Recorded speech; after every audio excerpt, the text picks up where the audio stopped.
কেন্দ্র যেটা দেয় তার সাথে রাজ্যকেও কতরকম টাকা দিতে হয়। এটা আমাদের জিএসটি তুলে নিলে একটা ট্যাক্স, সেখান থেকে আমাদের ভাবতে হবে। কিন্তু একটা জিনিস মনে রাখবেন যে 8 কোটি পরিসংখ্যানটা বলা হলো, তার মধ্যে প্রায় 40% লোক বাস দেয়, তারা কোনো কাজ করে না, মানে মানে সাবসিডিও পায় না। কারণটা কি? কারো বাড়িতে একটা বাইক থাকতে পারবে, কারো বাড়িতে একটা স্মার্টফোন থাকলে ফোন থাকলে পাবে, নানা রকমের এক্সট্রা। সেই জন্য বাকি যে লোকগুলো পায় না, কোটি কোটি লোককে আমরা আমাদের কাছ থেকে দিই। এটা মাথায় রাখবে। যার জন্য ওটার নাম হচ্ছে খাদ্যসার। আর দেবে সেটা সিলেক্ট করছে যে যারা গ্রহণ করে তাদের জন্য কি করা হবে। আমি বলবো এটা মিনিস্ট্রির ওপর টাকা অ্যাভেলেবেল হতে হবে।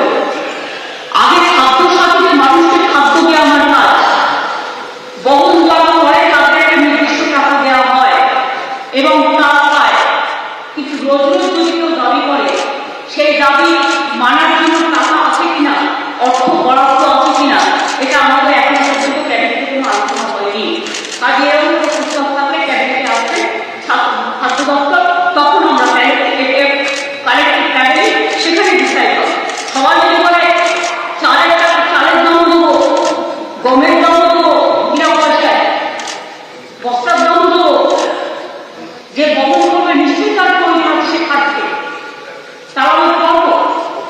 তাদের সময় সময় বাড়ানো হয় না, কথাটা সর্বৈব মিথ্যা হয়। হয়তো ইনফরমেশন নিয়ে যে উপস্থিত আছে তাকে দিয়ে কেউ লড়াই করতে পারে, ঠিক থাকে করতে পারে, এরকম অনেক কিছু আমার জানা। আমি বলছিলাম তুমি অনেকজন লড়াই করছো, তোমাকে হয়তো ব্যাপারটা বুঝিয়েছে, তুমি বলছো সত্যিভাবে বলছো। কিন্তু আমার মনে হয় এইসব কেসগুলো একটু সেন্সিটিভলি ভেবে দেখো আমার কোনটা প্রায়োরিটি। ধন্যবাদ মাননীয় মুখ্যমন্ত্রীকে, ধন্যবাদ। আমার তৃতীয় প্রশ্ন,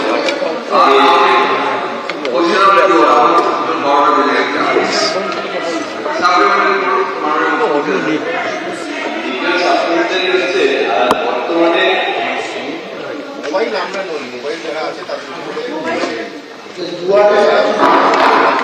তার জন্য মাননীয় মুখ্যমন্ত্রী এবং প্রত্যেকটা জেলাতে 5,000 টাকা করে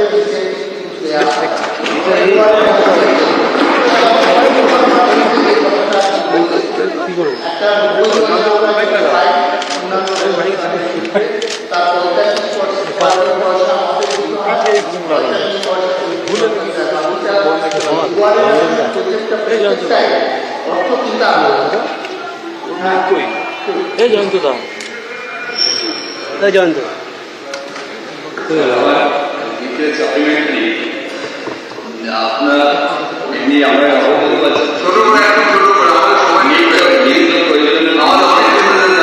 যথেষ্ট বেড়ে গেছে। মাননীয় মুখ্যমন্ত্রী টাস্ক ফোর্স গঠন করে বাজার নিয়ন্ত্রণে কখনো কখনো একদম মাঠে নেমে এটা প্রতিরোধ করবার চেষ্টা করে, কিন্তু সাধারণ মানুষের দিকে তাকিয়ে এসব পরিষেবার মধ্যে অতি প্রয়োজনীয় দ্রব্য হিসাবে যেমন তেল এবং ডাল কিংবা আলু এরকম দ্রব্য রেশন সরবরাহ করার কোনো পরিকল্পনা আছে?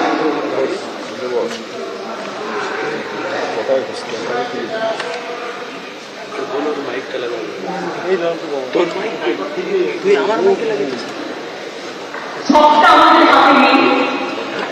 আমরা মানুষকে যখন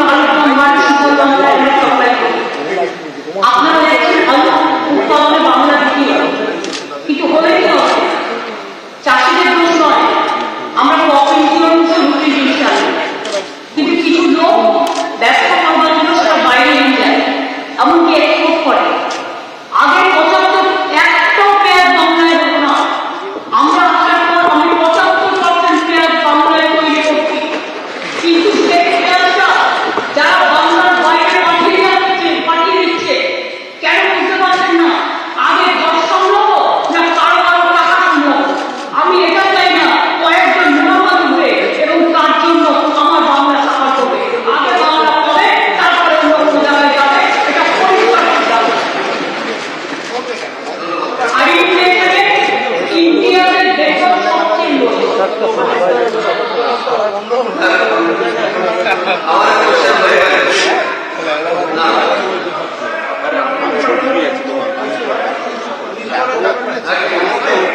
আস্তে আস্তে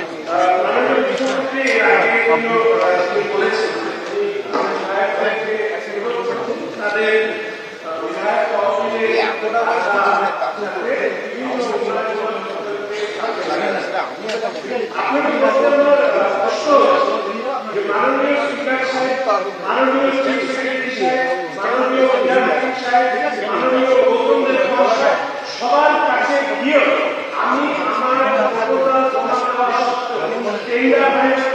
এটি হয় না জমা করে না ইঞ্জিনিয়ার এতগুলো অভিযোগ আপনার সামনে আপনি চিন্তা দিয়ে এই ব্যাপারটা সম্পূর্ণ ব্যাপারটা আমি আপনাকে বলে দিলাম, আপনি আমার সাথে দেখা করে দেবেন, কিন্তু আপনি দুর্ভাগ্যবর সাথে আপনি আমার সাথে দেখা করে জানবেন প্লিজ। হয়েছে ঠিক আছে ঠিক আছে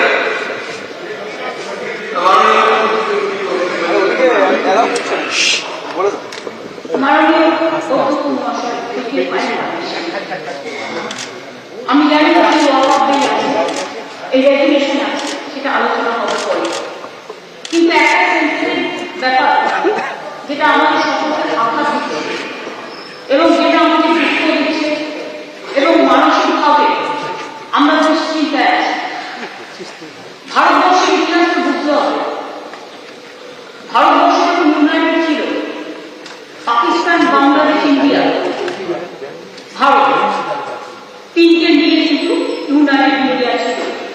দেশ ভাগের পরে পাকিস্তান আলাদা হয়ে গেছে, বাংলাদেশ আলাদা হয়ে গেছে, ভারতবর্ষ আলাদা হয়ে গেছে। আজকে বাংলাদেশের সাম্প্রতিক যে ঘটনাগুলো ঘটছে, আমি এসব ব্যাপারে ইন্টারফেয়ার করবো না, কারণ বাংলাদেশটা অন্য দেশ, এটা আমার এখতিয়ারের মধ্যে পড়ে না, এটা সেন্ট্রাল গভর্নমেন্টের এখতিয়ারের মধ্যে পড়ে। কিন্তু এই হাউসে থেকে আমি একটু বলতে চাই যে কিছুদিন আগে আমাদের প্রায় ৭৯ জন মৎস্যজীবী তারা ট্রলার নিয়ে ভুল করে ঢুকে গিয়েছিল। আগে আমরা বুঝতে পারতাম না কোনো মৎস্যজীবী ঢুকে গেলে যে তারা আদৌ বেঁচে আছে কিনা, কোথায় আছে। এখন আমরা একটা কার্ড সিস্টেম করেছি, আমরা ট্র্যাকিং করতে পারি এবং আমরা ট্র্যাক করে নিলাম, তাহলে বাংলাদেশে থানায় নিয়ে যাওয়া হয়েছে, ডিটেন করে রাখা হয়েছে, তারপরে তাদের জেলে নিয়ে যাওয়া হলো। আমি হাউসে বলতে আমার কোনো দ্বিধা নেই, এটা আমাদের এতে আমি জানি না ইন্টারন্যাশনাল চুক্তি অলঙ্ঘন হয়েছে কিনা, কিন্তু আমি সেটা করতে চাই না। কিন্তু আমরা নিজেরা আইনজীবী দিয়েছি তাদের জন্য। ভারত সরকারকে বারবার ব্যাপারটা আমরা জানিয়েছি, কিন্তু আজও তারা মুক্তি পায়নি। আগে কিন্তু এটা হতো না।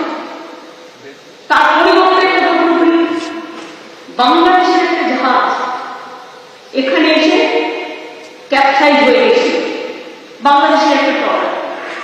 আমরা কিন্তু তাকে উদ্ধার করেছি, তাকে চিকিৎসা করেছি এবং তাকে কিন্তু আমরা তার মর্যাদা সহ তার পাসপোর্ট ছিল, অফিসিয়াল ডকুমেন্ট ছিল বলে আমরা ফিরিয়ে দিয়েছি। কিন্তু আজকে আমাদের অনেক বন্ধু বান্ধব, অনেক শপিং, অনেক পূর্ব যারা পূর্বেও এসেছিলেন, তাদের অনেক আত্মীয় স্বজনে ওখানে সম্পত্তি আছে, তাদের পরিবার আছে, তাদের পরিজন আছে, এরপরে তারা থাকে, কিন্তু ওখানে মেয়ের বিয়ে হয়েছে, ছেলের বিয়ে হয়েছে, তারা কিন্তু অফিসিয়াল পাসপোর্ট হোল্ডার। আমি বেআইনি কোনো সে কথা বলছি না, এটা সেন্ট্রাল গভর্নমেন্টের আন্ডারে, কারণ বিএসএফ পাওয়া যায়।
আমি একটা কথা পরিষ্কারভাবে বলতে চাই আজকে এই হাউস থেকে, আশা করি এটা সবাই আমরা একমত, কোনো ধর্ম, কোনো বর্ণ, কোনো জাতি, সে যে দেশে যে প্রান্তরই হোক না কেন, যদি অত্যাচারিত হয় আমরা তার নিন্দা করি এবং আমরা মনে করি যে বাংলাদেশ একটা স্বাধীন রাষ্ট্র, তাদের সম্মান তাদের কাছে নিশ্চয়ই আছে, তারা ভালো থাক, সুস্থ থাক, তারা সুন্দর থাক, তাদের শান্তি ফিরে আসুক, নিশ্চয়ই আমরা চাই।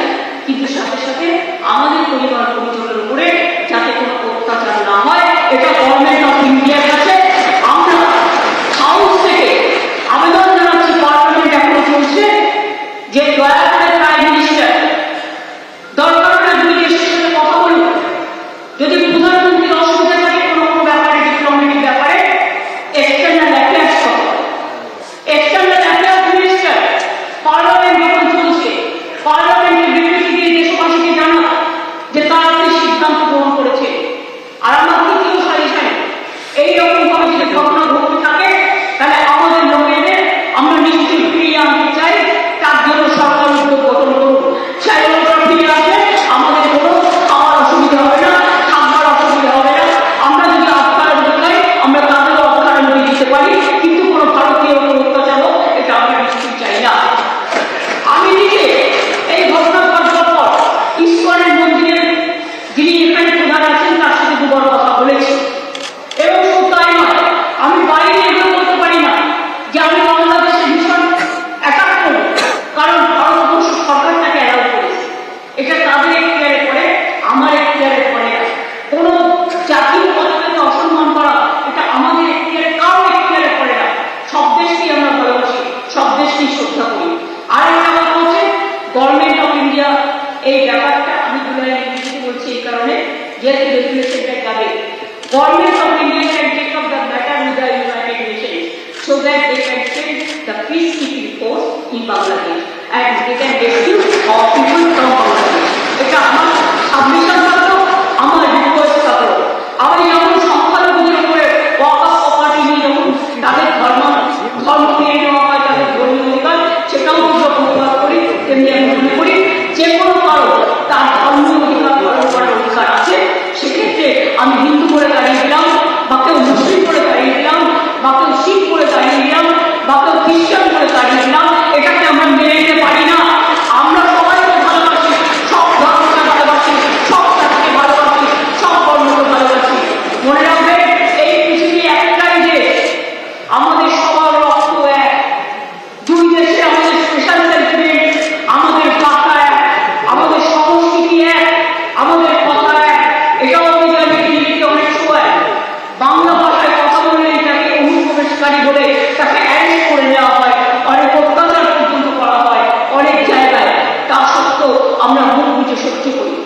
বাংলা ভাষায় কথা বলাটা অপরাধ নয়, যেমন অন্য ভাষায় কথা বলাটাও আমাদের কোনো অপরাধ নয়, যে কেউ যে কোনো ভাষায় কথা বলতে পারে। আমি সরি স্যার, টাইম হয়ে গেছে, থ্যাংক ইউ সো মাচ। আমি মনে করি এটা আমরা সবাই মিলে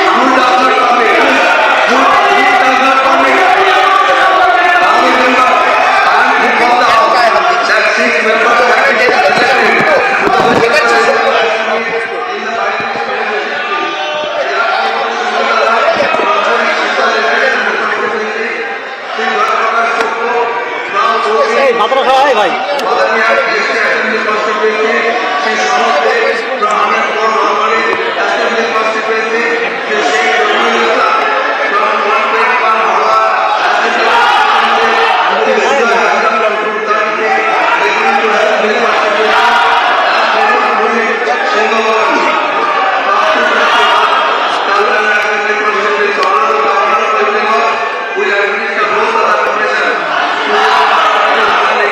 Constitution of India.